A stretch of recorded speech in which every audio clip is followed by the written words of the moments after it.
Rumi says that we never look inside. We're terrified of that silence. We're scared of who we might meet if we sit still in the dark. But you can't run forever. Eventually, you have to stop. Rumi catches us in that moment of exhaustion, grabs us by the shoulders, and asks, "And you, when will you begin that long journey into yourself?" It's terrifying, isn't it, to turn the gaze inward?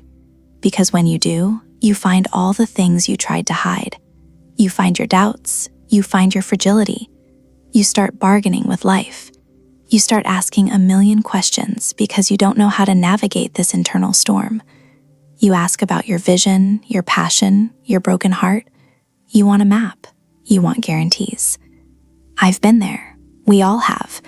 We stand before the teacher, trembling, holding our shattered pieces, asking, "What do I do with this suffering? It's too much." And in that dialogue, Rumi gives us the most profound shift in perspective. I said, "What about my eyes?" He said, "Keep them on the road." I said, "What about my passion?" He said, "Keep it burning." I said, "What about my heart?" He said, "Tell me what you hold inside it." I said, "Pain and sorrow." He said, "Stay with it. The wound is the place where the light enters you. Stay with it. Don't numb it. Don't run from the ache. The break in your heart isn't a tragedy. It's an opening. It's a crack in the armor where the divine finally gets in." But we forget this. We get caught up in the daily grind, and we start to feel insignificant. We feel like dust motes floating in a sunbeam, powerless, accidental. We let the world tell us we are nothing but employees, consumers, temporary things.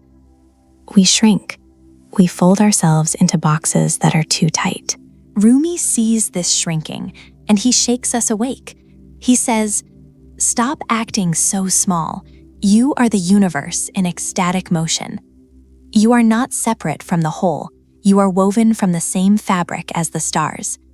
We feel isolated, don't we? Like we are just one tiny, lonely tear falling into a vast, indifferent sea. But that is the illusion of the ego. That is the lie of separation. Rumi corrects our vision. He tells us, "You are not a drop in the ocean. You are the entire ocean in a drop."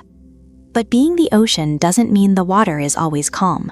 Life is abrasive. People are difficult. Circumstances are sharp. We get scratched. We get offended. We walk around with our defenses up, irritated by every little slight, every little failure. We want life to be smooth glass. But if nothing ever touches you, if nothing ever rubs against you, how do you get rid of the rust? How do you reveal the gold underneath? If you are irritated by every rub, how will your mirror be polished? So the friction is necessary, but the baggage isn't. We carry so much dead weight, old grudges, past versions of ourselves, memories that do nothing but haunt us. We are hoarders of pain. We think that holding on keeps us safe, or maybe we just don't know who we'd be without the heavy load. Look at nature. Look at the seasons. A tree doesn't weep when autumn comes. It doesn't clutch the yellow leaf, begging it to stay. It releases. It trusts. Be like a tree and let the dead leaves drop. Let them go, because if you are weighed down, you cannot fly. And that is the tragedy. We have forgotten our nature. We act like ground dwellers. We accept a life of scraping our knees in the dirt, begging for scraps of happiness, when the sky has always been open to us. Rumi looks at our spiritual posture and asks, "You were born with wings. Why prefer to crawl through life?" So we decide to rise. But here is the trap. We think rising means dominating. We think power means being the loudest person in the room. We think we have to shout our truth to make it real. But true power is quiet. It penetrates. It nurtures. Raise your words, not voice. It is rain that grows flowers, not thunder. Be the rain, soft, persistent, life-giving. And even then, even when you are wise and gentle, you will lose things. People will leave, jobs will end, youth will fade. The grief can be paralyzing. It feels like the end of the story. But energy is never destroyed. It just changes shape. The love you gave, it's not gone. The joy you felt, it's not erased. It's simply moving behind the curtain, preparing to return in a way you can't recognize yet. Don't grieve. Anything you lose comes round in another form. This is the ultimate maturity, to trust the flow. When we are young, or maybe just young in spirit, we are arrogant. We look at the broken world and say, I will fix this. I will force this world to be what I want. It's exhausting. It's the ego trying to play God. But then the years pass. The wounds let the light in. The mirror gets polished. And you realize the only thing you have any power over is your own soul. Yesterday I was clever, so I wanted to change the world. Today I am wise, so I am changing myself. We spend so much of our lives looking, searching, scanning the horizon for that one thing, that one person who will finally make us feel whole. We think love is something out there, something we have to hunt down, something we have to earn or capture. We walk through crowds, looking into strangers' eyes, asking, is it you? Do you have the piece of me I'm missing? It is an exhausting way to live, always hungry, always empty. But what if we have the map upside down? What if the separation we feel is just a trick of the light? Rumi says, lovers don't finally meet somewhere. They're in each other all along. So why don't we feel it? If the love is already there, if the connection is woven into our very atoms, why do we feel so cold? Why do we feel so alone? Because we have spent years, maybe decades, stacking bricks around our hearts. We've been hurt, so we built a wall. We've been rejected, so we dug a moat. We think we are protecting ourselves, but we are actually starving ourselves. We blame the world for not giving us love, but we are the ones standing behind a locked gate, gripping the key tight, refusing to let anyone in.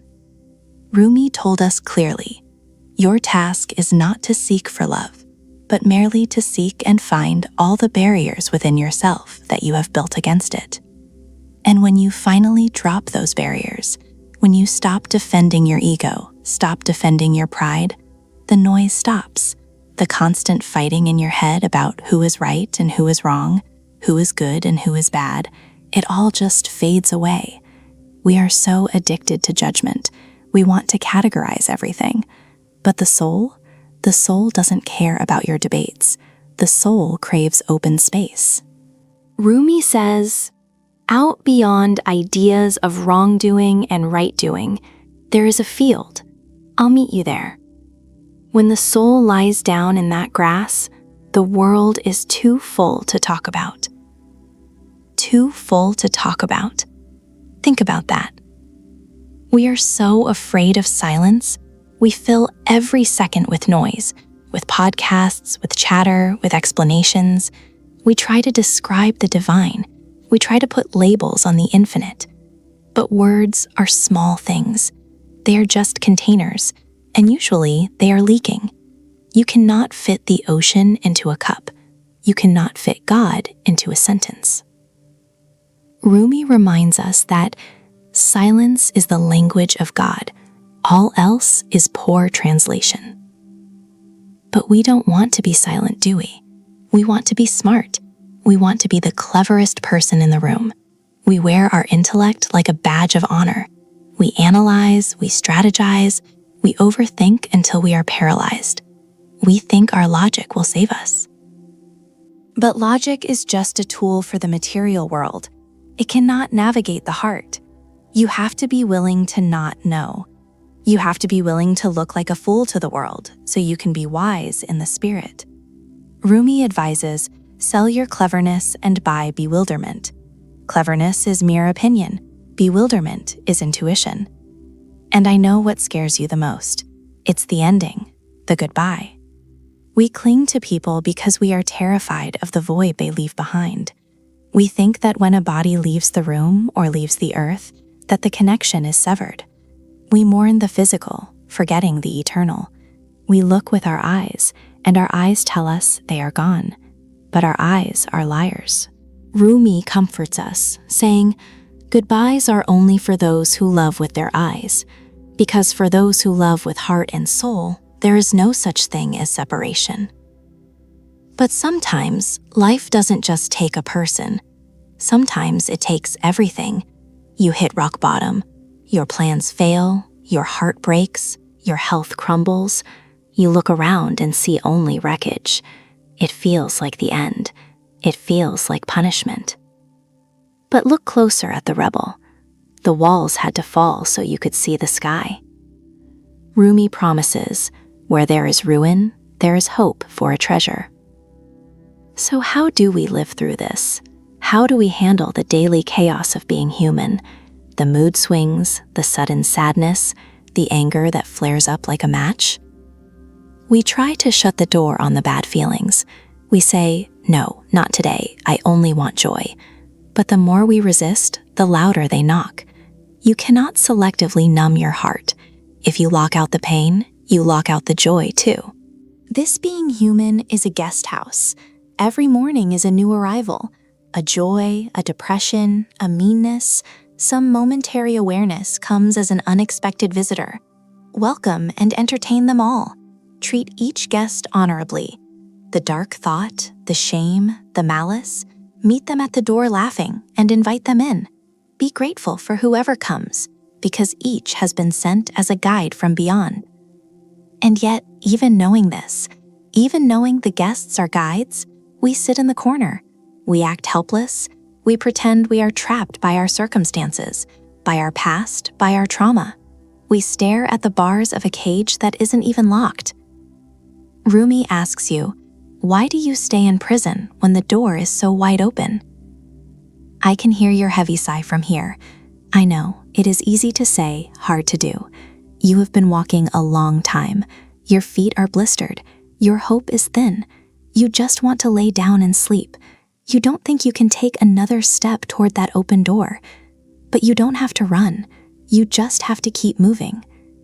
Rumi reaches out a hand and says, I know you're tired, but come, this is the way. We eat, but the hunger stays. We conquer, but the victory feels hollow. We scroll, we read, we gather facts like squirrels hoarding nuts for a winter that never comes. We think if we just get one more thing, one more answer, one more dollar, the gnawing in the belly will stop. But it doesn't stop. The horizon keeps moving away from us. It's an old sickness. It's the human condition. We are desperate for more. And Rumi says, two there are who are never satisfied, the lover of the world and the lover of knowledge. So if the world cannot fill you and the books cannot save you, where do you go? You stop looking out there. You stop asking for directions from people who are just as lost as you are. There is a compass. It's been buried under the noise of your logic and your fear. It's that quiet, nagging feeling you get when you're doing the wrong thing, or that sudden warm rush when you're near something true. It's irrational. It doesn't make sense on paper, but you have to trust it. You have to let go of the wheel. Rumi says, let yourself be silently drawn by the strange pull of what you really love.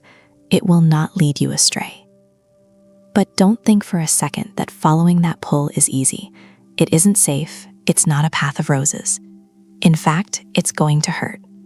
We spend so much energy building walls around our chests. We armor up. We try to be tough, untouchable, unbreakable. We think safety is the goal. But a heart that is walled off cannot receive anything. A seed cannot grow unless the shell cracks open. The light cannot get in unless the roof collapses. You are terrified of the shattering, I know. But Rumi told us, you have to keep breaking your heart until it opens. And when it breaks, when the grief comes flooding in, your instinct will be to run. You will want to numb it, drink it away, smoke it away, work it away. You will beg the universe for a cure, for some medicine to make the feeling stop. You want to cut the wound out of your flesh, but you can't run from yourself. The medicine you are looking for isn't in a bottle. It's hidden right in the center of the stinging. You have to sit with it. You have to look the monster in the eye until you realize it's not a monster at all. Rumi says, "The cure for pain is in the pain." Your mind will fight this. Your brain will scream for logic. It wants a list of reasons. It wants to weigh the pros and the cons. But the brain is a small tool for a big job. It can measure the stars, but it cannot measure a tear. It can build a bridge, but it cannot explain why you weep at a sunset. When you step into the territory of the soul, your intellect is useless. It's like trying to catch the wind with a net. Rumi says, reason is powerless in the expression of love. So stop overthinking. Start feeling. Those aches in your chest, the anxiety that wakes you up at 3 a.m., they aren't punishments. They aren't random cruelty. We treat our emotions like intruders, like burglars breaking into our peaceful house. But what if they are mailmen? What if they are delivering a letter you've been refusing to read? You have to open the envelope. Rumi told us, these pains you feel are messengers. Listen to them. And when should you listen? In the quiet, before the world puts its heavy boots on your neck. There is a holy time, right when the night is turning into day. The air is different then. The veil is thin. But the bed is warm, isn't it? It's so easy to roll over and drift back into the fog, to choose the dream over the truth. Fight the heaviness of your eyelids. Rumi says, the breezes at dawn have secrets to tell you. Don't go back to sleep. Because if you stay asleep, if you stay distracted, you will miss the point of your whole life. We get so caught up in the effects, we forget the cause. We stare at the fruit and forget the dirt. We try to fix the symptoms of our misery, the bad job, the loneliness, the boredom, without looking at why they are growing there. You are watering the leaves while the roots are rotting. Rumi says, maybe you are searching among the branches for what only appears in the roots. And once you see the roots, once you see the truth, you have to tear it all down. We are so obsessed with being good, with being prudent, with having a nice reputation and a retirement plan. It's suffocating. It's a cage with gold bars. You are dying of boredom in your safety. You are suffocating in your comfort. Risk it. Risk looking like a fool. Risk losing the approval of people who don't even know you.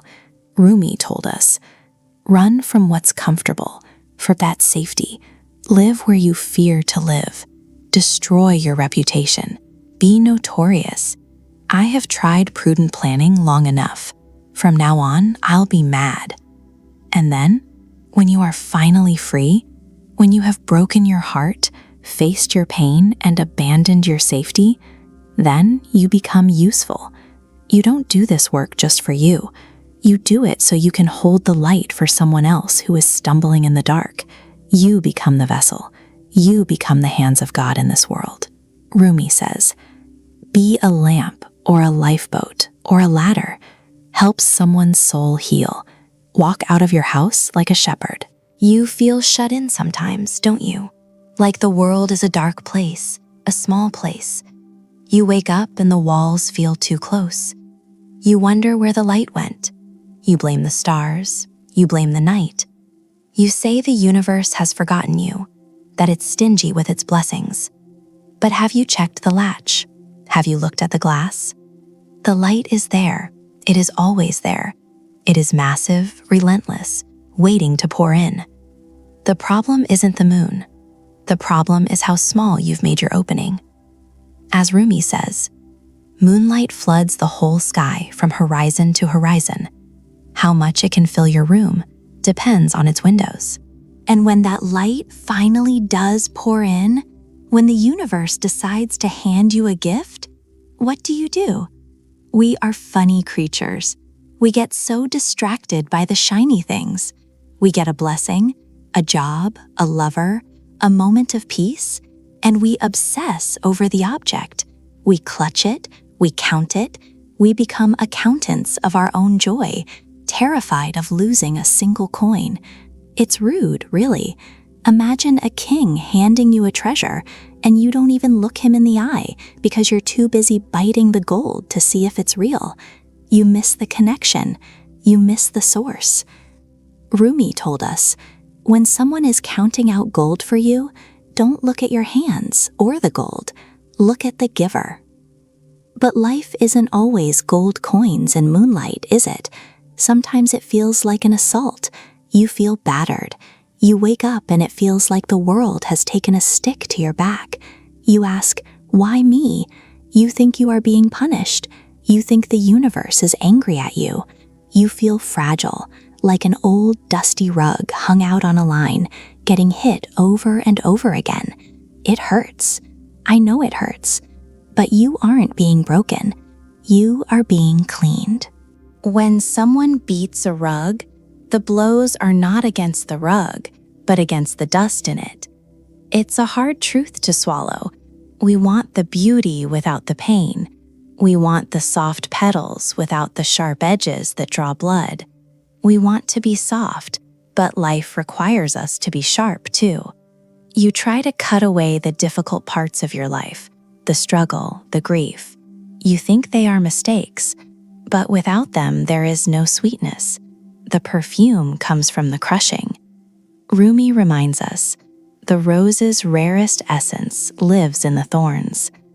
Now, be careful here. Listen to me. It is easy to hear these words and nod your head. It is easy to read beautiful lines about suffering and roses and think you are wise. You are not wise yet. You are just well read. There is a danger in words. You can get drunk on the description of the wine and never actually taste the wine. You can talk about the ocean and never get wet. Don't mistake understanding for living. Rumi warned us, poetry can be dangerous, especially beautiful poetry, because it gives the illusion of having had the experience without actually going through it. So you have to go through it. You have to jump in. And when you do, people will look at you strangely. They will tell you to be reasonable. They will tell you to settle down, to fit in, to stop feeling so much. Society loves a numb man. It loves a quiet, predictable soul. But that numbness, that's not health. That's a coma. To be truly alive, to be awake to the divine chaos of things, well, it looks a lot like madness to the sleepwalkers. Rumi says, whoever's calm and sensible is insane. So you decide to move. You decide to leave the numbness behind. But you freeze. You stand at the crossroads and you scream for a map. You want to see the destination before you take the first step. You want a guarantee. You want the fog to lift so you can see the mountaintop. It doesn't work like that. You are the lantern. The light only goes as far as your next step. You have to trust your feet more than your eyes. As you start to walk on the way appears. But you're still fighting, aren't you? You're trying to force the door open. You're swimming upstream, exhausting yourself, trying to control every outcome, every person, every heartbeat. You are so tired. I can hear it in your breath. You think strength means holding on tight. Maybe strength is finally opening your hands. Maybe the only way to win this war is to stop fighting it. Rumi suggests, try something different, surrender. And then you wait. But not the way you're used to waiting, not tapping your foot, checking the clock, grinding your teeth. That isn't patience, that is just repressed anxiety. Real patience is a vision. It is standing in the dead of winter, shivering, and feeling the warmth of July on your face because you know the earth is turning. It is seeing the truth before it arrives. Patience is not sitting and waiting. It is foreseeing. It is looking at the thorn and seeing the rose, looking at the night and seeing the day. So look around you now. Look at the fences you've built, the rules you follow, the I can't and the I shouldn't and the it's too late. You feel trapped in a small life. But touch the walls. Go on, reach out. Your hand goes right through them. They are smoke. They are shadows. You are standing in an open field, convinced you are in a cage. The garden of the world has no limits, except in your mind. We spend so much of our lives keeping score, don't we? We carry these little ledgers in our hearts, marking down every kindness we give, waiting for the return.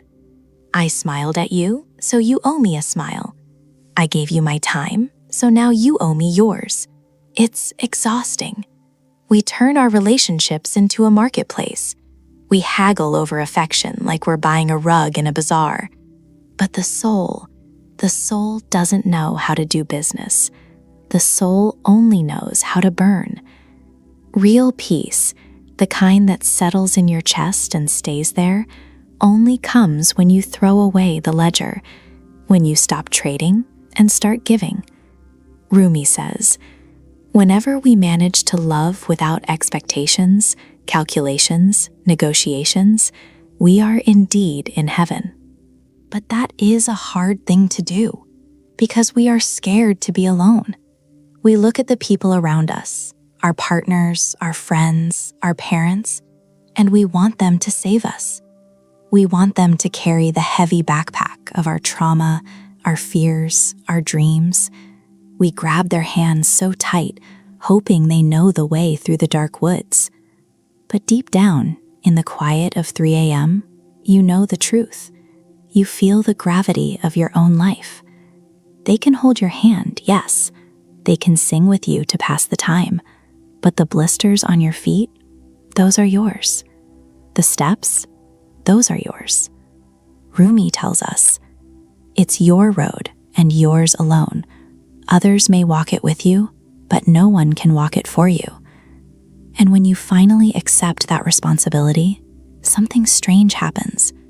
You stop trying to protect your ego. You stop trying to be someone. We are usually so obsessed with the I, my needs, my hurt, my story. But have you ever loved something or someone so much that the I just evaporated, like mist in the morning sun? It feels like dying, doesn't it? But it is the only way to actually live. There is a mystery here. You have to lose yourself to find yourself. Rumi shares a story about this surrender. A lover asked his beloved, "Do you love yourself more than you love me?" Beloved replied, "I have died to myself, and I live for you. I have disappeared from myself and my attributes.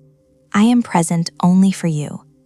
I've forgotten all my learnings, but from knowing you, I've become a scholar. I've lost all my strength, but from your power, I am able. I love myself, I love you. I love you, I love myself." How do we reach that state? How do we lose the ego? We think we need to read more books, argue more theories, scream our opinions at the sky. We are so loud. God, we are so loud, always explaining, defending, posting, shouting. We think if we make enough noise, we'll understand the mystery. But the truth is shy. It hides behind the noise. You cannot hear the universe breathing when you are busy screaming at it. Rumi whispers, "The quieter you become, the more you are able to hear." And when you finally get quiet, you realize how foolish you've been. You realize you've been begging for scraps. We stand on the street corners of other people's approval, holding out a tin cup. Tell me I'm good. Tell me I'm worthy. Tell me I matter. It is a tragedy, because you are starving, staring at the ground, weeping for a crumb, while you are carrying a feast on your shoulders. You just forgot to look up. Rumi says, there is a basket of fresh bread on your head, yet you go door to door asking for crusts. Why do we do that? Why do we beg? Because we forget what we are here for. We try to wear someone else's coat. We try to live a life that wasn't stitched for our frame, and then we wonder why we feel cold. We wonder why we feel useless. But that ache you feel, that restlessness in your gut, that isn't a curse. That is a compass. It is pulling you toward the specific, unique thing you were built to do.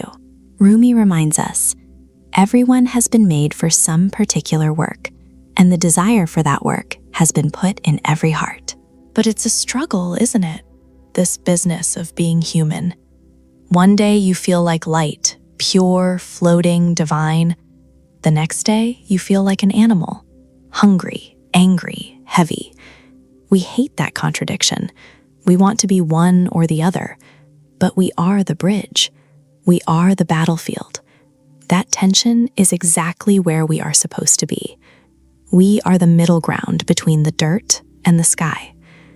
Rumi says, "The angel is free because of his knowledge, the beast because of his ignorance. Between the two remains the Son of Man to struggle." And in that struggle, how we see the world defines everything. We think we are looking out a window, but mostly we are looking into a mirror. When you hate someone, usually you hate something in them that reminds you of you.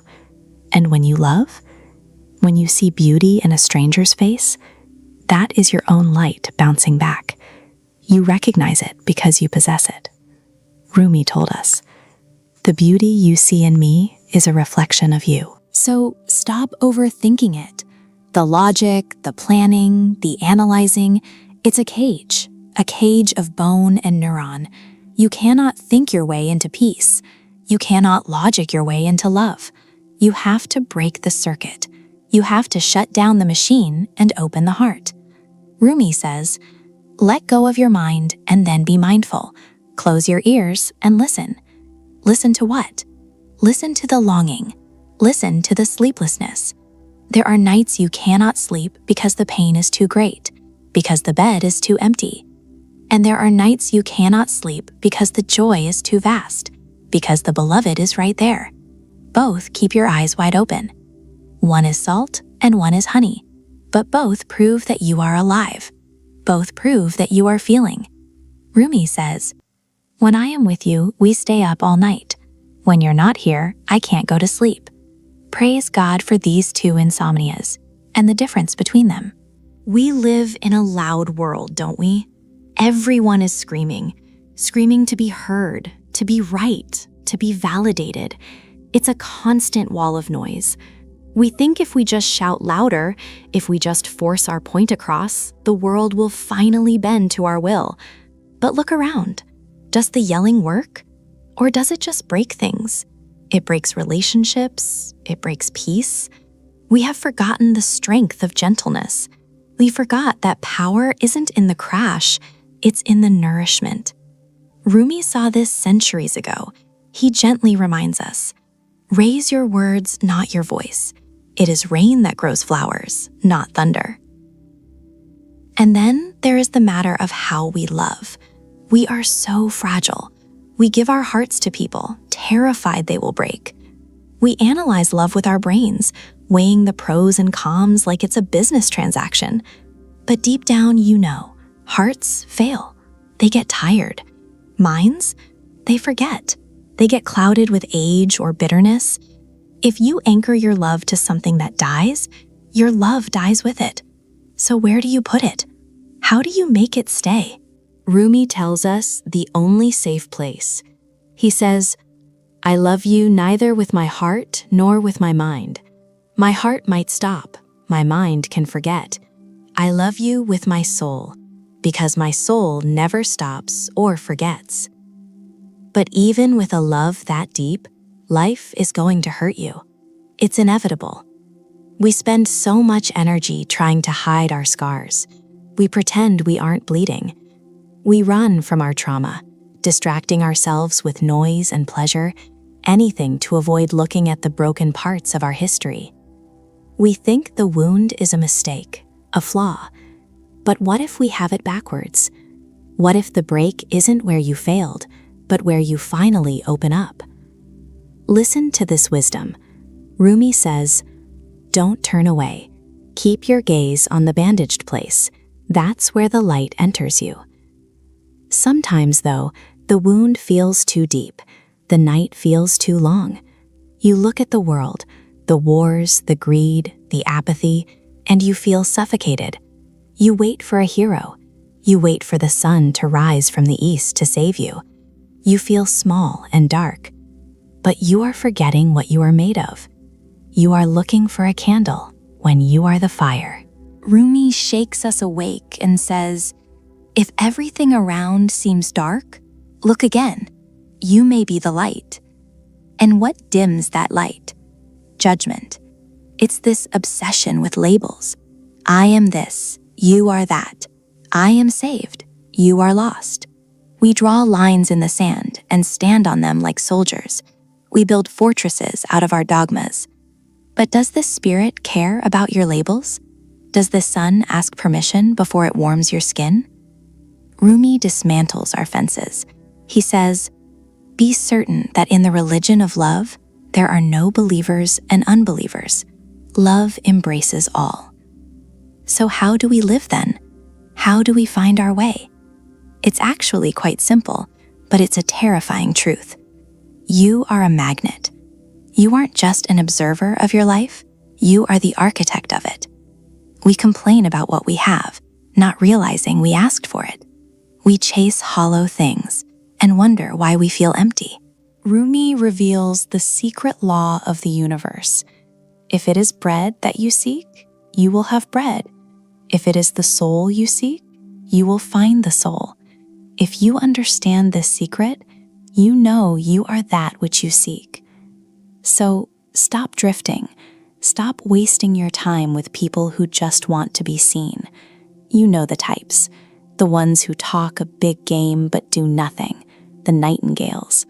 Or the ones obsessed with how they look, how they shine. The peacocks. They are distractions. You have work to do. You have a destiny to catch. Rumi commands us to change our company and our spirit. He says, be motivated like the falcon, hunt gloriously. Be magnificent as the leopard, fight to win. Spend less time with nightingales and peacocks. One is all talk, the other only color. It's a balance, isn't it? Being a warrior, but being good. We get confused about when to be soft and when to be hard. We hold on to grudges like treasures. We show off our virtues like trophies. We need a guide, a code of honor. Rumi gives us the ultimate blueprint for a noble character.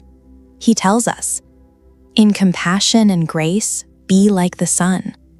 In concealing others' faults, be like the night. In generosity and helping others, be like a river. In anger and fury, be like dead. In modesty and humility, be like the earth. In tolerance, be like the sea. Either appear as you are, or be as you appear. We try to do all this, yet we still feel lost. We go on pilgrimages. We build grand cathedrals. We travel to the ends of the earth looking for God, looking for truth. We search the external world until our feet bleed. But the address was never outside. It never was. Rumi realized this after all his searching. He says, I looked in temples, churches, and mosques, but I found the divine within my heart. Why is it so hard to see then? If it's right there, inside us, why are we blind? It's the dust of envy, of greed, of hate. We let it pile up on the mirror of our soul until we can't see our own reflection, let alone the divine. The truth doesn't change. Our ability to see it does. Rumi leaves us with this final challenge. Everyone sees the unseen in proportion to the clarity of his heart, and that depends upon how much he has polished it. Whoever has polished it more sees more. It usually starts with a word, a look, a moment where you feel small. You know that feeling when someone questions your worth, when they point a finger at your flaws? It stings, It burns right in the center of your chest. And your first instinct is to fight back, to build a wall, to hold on to that anger like a shield. You nurture it. You feed it with your replay of the argument in the shower, over and over again. But be careful what you feed. Rumi saw this danger clearly. He warned us, saying, "When someone criticizes or disagrees with you, a small ant of hatred and antagonism is born in your heart. If you do not squash that ant at once, it might grow into a snake or even a dragon." A dragon. That is what resentment becomes. It breathes fire on your own happiness. So kill the ant while it is small. Let it go. Because we don't have time for dragons. We barely have time for ourselves. We run, we chase clocks. We measure our worth in hours, in deadlines, in years passing us by. We are dizzy with the ticking of the seconds, trapped in a loop of yesterday and tomorrow. But peace doesn't live in the calendar. Rumi invites us to step off the wheel. He says, "Come out of the circle of time and into the circle of love." And when you step out of that rush, you might look around and see that things are falling apart. Maybe your plans failed. Maybe your heart broke. We are so terrified of being broken. We think that when the walls come down, it's the end. We try to paint over the cracks, hide the mess, pretend we are perfect. But why? Why are you afraid of the rubble? Rumi whispers a secret to the brokenhearted. Treasure is stored in the ruined places. You have to break to find the gold inside. And once you find that gold, you realize it has a specific shine. It looks like you. We spend decades trying to be someone else, trying to fit into careers that drain us, lives that don't fit our skin. We force it. We push against the current, exhausted, wondering why it's so hard. But the soul knows. The soul has a compass. Rumi reminds us of this divine magnetism. He says, "Everyone has been made for some particular work, and the desire for that work has been put in every heart.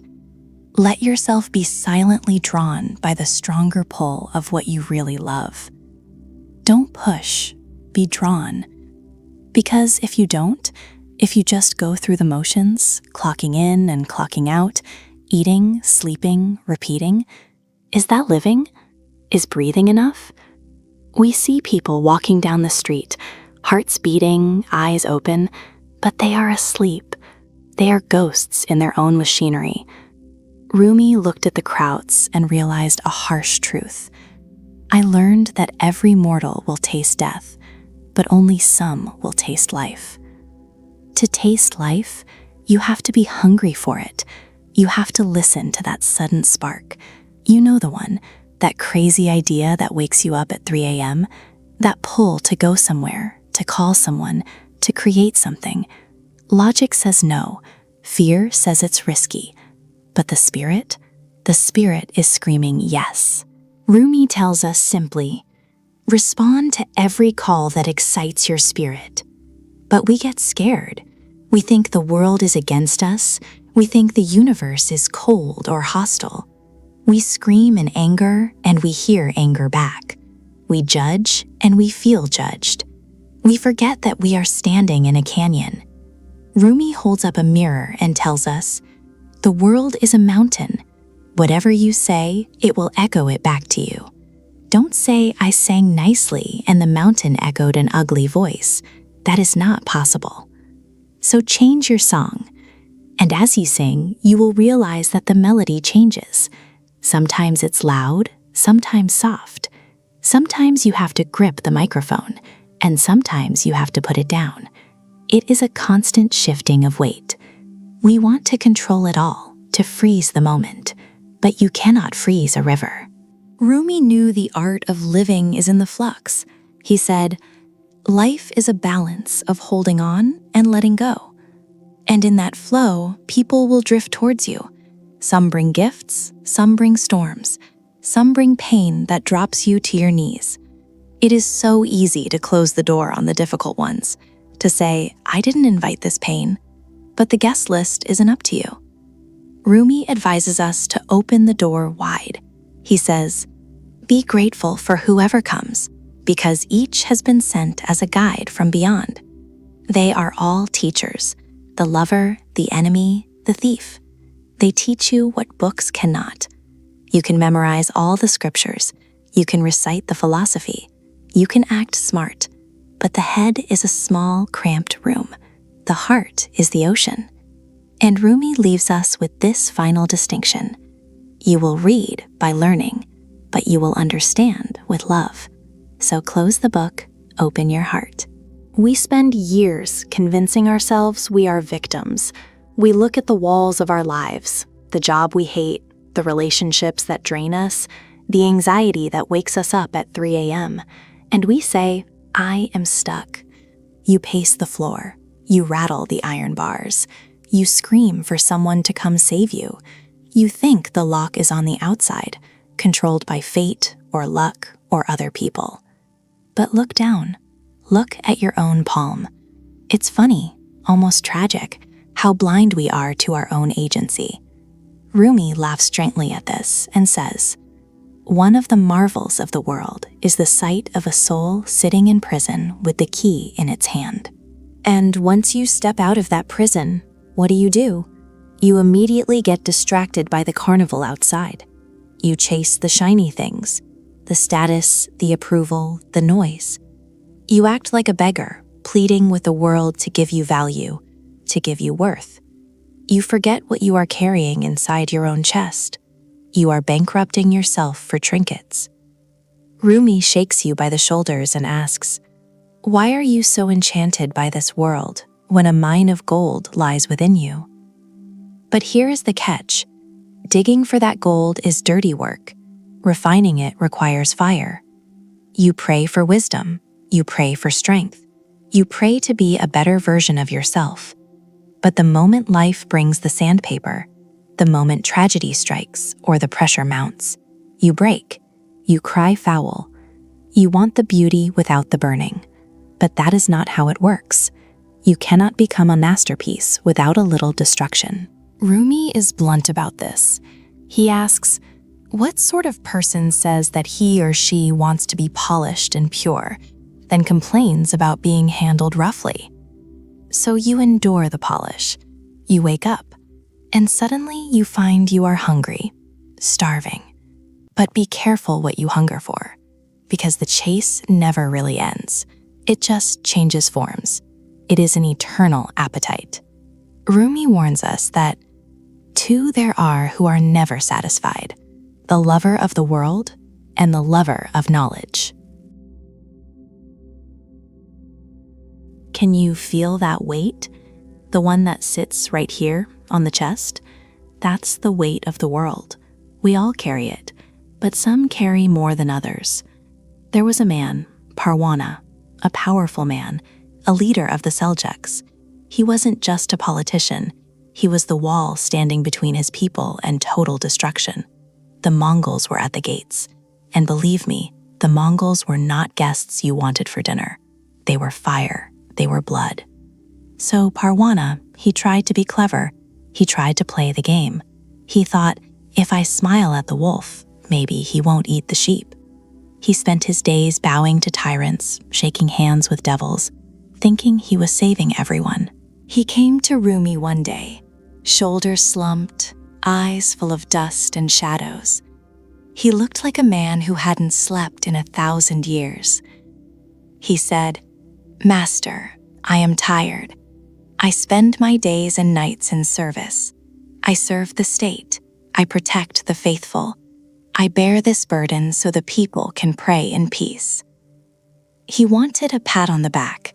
He wanted Rumi to say, "Good job, you are a hero." But Rumi didn't deal in flattery. He dealt in truth, and truth stings.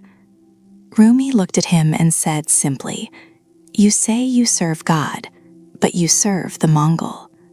Silence. It must have felt like a slap. Rumi went on. He told him essentially, "You claim you are the shield. You say you endure the company of the wicked to protect the good. You think you are sacrificing yourself. But look deeper. Why do you really do it? Is it for God? Or is it because you love the power? Is it because you think you are the only one who can save the world? That is arrogance, my friend, dressed up as duty. Rumi told him a hard truth that day. He said that God does not need our dirty hands to do his clean work. You cannot drink poison and call it medicine. You cannot walk in the mud and expect your feet to stay clean. He said, you are the pot, the Mongols are the fire, the people are the soup. You take the heat so the soup boils, but eventually the pot burns black. The pot cracks. Parwana thought he could compromise his soul to save his body, or his country. But Rumi knew better. He knew that when you compromise with darkness, the darkness doesn't change. You do. We are all Parwana, aren't we? We tell ourselves little lies. I'll do this bad thing so I can do a good thing later. I'll work this job I hate, I'll hurt this person, just for the greater good. And we lose ourselves. Rumi's advice echoes through the dust of 700 years. It whispers to you now. Drop the excuse. Stop trying to manage the universe. Clean your heart. That is the only protection anyone ever needs. Rumi tells us a story. It starts the way all troubles start, with a glance. There was a king, powerful, a man of the world. He had the armies, the gold, the command. One day he's riding out, chest puffed out, and he sees a handmaiden, just a girl. But the soul doesn't care about status. The soul is a hunter, and it struck him. Bang. He fell in love, not the polite kind, the burning kind. So he did what kings do. He bought her. He brought her to his palace. He thought, now I possess joy. But here's the thing about possession. It's a myth. No sooner does she arrive at the palace than she falls sick. She begins to fade, wasting away. The king? He's frantic. He summons the doctors, the best in the land. And these doctors? Oh, they were proud. They walked in with their chins high, carrying their books and their potions. They said, "Fear not, your majesty. We hold the cure. We are the masters of life and death." Arrogance. They forgot one thing. They forgot to say, "God willing." They forgot that they are just mechanics of the flesh, not architects of the spirit. And because of that arrogance, their medicine turned to poison. The more they treated her, the worse she got. She became thin as a reed. The king watched his beloved turn into a ghost. His power meant nothing. His gold couldn't buy her a single breath. Desperation is a heavy coat to wear, but sometimes it's the only thing that keeps us warm. The king, broken, ran to the mosque. He didn't walk, he ran. He threw himself on the floor. No crown, no dignity, just a man weeping into the dust. And in that moment, when the ego shattered, when he admitted, "I can do nothing," the door opened. He dreamed. An old man appeared, a stranger, a shadowless saint. The dream said, "Your help is coming." The next day, the stranger arrived. The king knew him instantly, not by his clothes, but by the light in his eyes. This was the divine physician. The physician didn't look at the girl's body. He looked at her grief. He asked the king to leave the room. He sat by her. He held her wrist, just feeling the pulse, the rhythm of her blood. He started whispering, not medical terms, but stories. He named cities. He named towns. Her pulse was steady. Then he said, "Samarkand." Thump. Her heart leaped. The pulse hammered against his finger. He narrowed it down, street by street, until he said the name of a certain goldsmith in Samarkand. She wept. The secret was out. She wasn't sick in her body. She was sick with love. She had left her heart behind with a man who worked with gold. The diagnosis wasn't a virus, it was attachment. So the king, and this is hard to swallow, the king swallowed his jealousy. He loved her that much. He sent messengers to Samarkand. They found the goldsmiths. They promised him wealth, status, a life of luxury. The goldsmith? He saw the gold, and he forgot his home. He left his family. He ran to the palace. He was dazzled by the glitter. They married the goldsmith to the handmaiden. For 6 months they lived in bliss. She recovered. Her cheeks turned pink. She was alive again because she had what she thought she wanted. But this isn't a fairy tale.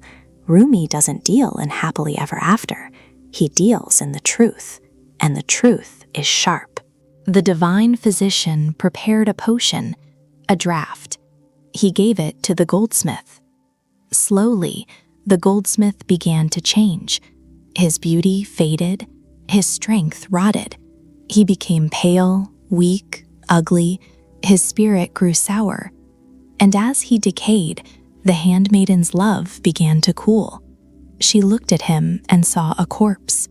She saw that she had fallen in love with a shell, a shadow, and when the shadow passed, she was free. The goldsmith died. She was released from her chain. She returned to the king, not out of obligation, but out of a purified clarity. Now, stop. I know what you're thinking. That's cruel. That's murder. Why kill the poor goldsmith? If you look at this with the eyes of the world, it's a tragedy. It's unjust. But Rumi isn't talking about a man in Samarkand. He's talking about you. The king is the spirit, the intellect that seeks the divine. The handmaiden, that's your soul. The goldsmith, the goldsmith. That is the world. That is the glitter. That is the appearance of things.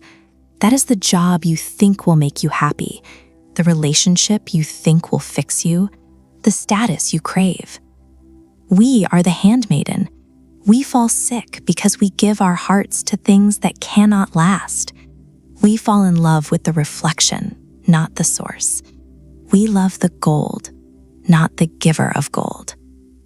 The divine physician had to show her the truth, that the goldsmith was temporary, that his beauty was borrowed.